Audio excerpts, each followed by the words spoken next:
2019, D2 District.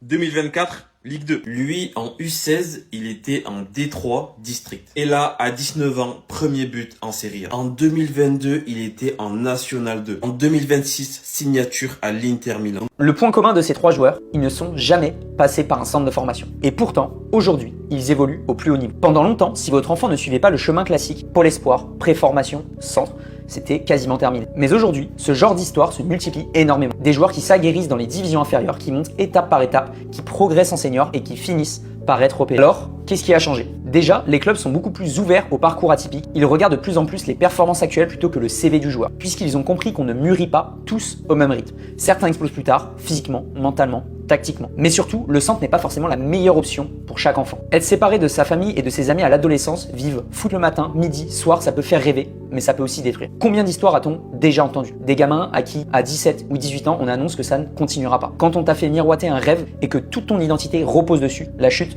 peut être brutale. Donc là, je m'adresse aux parents. Signer en centre ne doit pas être une fin en soi. Il faut penser long terme. Pensez à l'adulte que votre enfant est en train de devenir. Oui, le centre reste la voie royale vers le très haut niveau. Mais est-ce toujours le choix le plus judicieux par rapport à son caractère, sa personnalité, sa maturité, sa morphologie? Son niveau à 12, 13, 14 ou 15 ans n'est pas le plus important. La vraie question, c'est quel projet pourrait lui permettre de passer progressivement chaque étape et d'atteindre son plein potentiel en senior. Donc avant tout, pensez long terme, exploiter ses points forts, travailler ses points faibles, développer un mental solide, continuer à faire ce qu'il y a à faire avec constance. Ça finira par payer ou pas, mais l'essentiel c'est qu'il n'y ait ni regret ni remords. Si aujourd'hui vous avez un enfant avec du potentiel, mais que vous ne sentez pas forcément compétent pour structurer son parcours de A à Z, c'est exactement ce que nous faisons à l'Académie Excellence. Tout est pris en compte, le physique, la technique, le mental, la gestion de carrière, afin d'encadrer son développement sans lui mettre de pression inutile. Commentez structure et on vous envoie une vidéo de 10 minutes qui vous explique tout.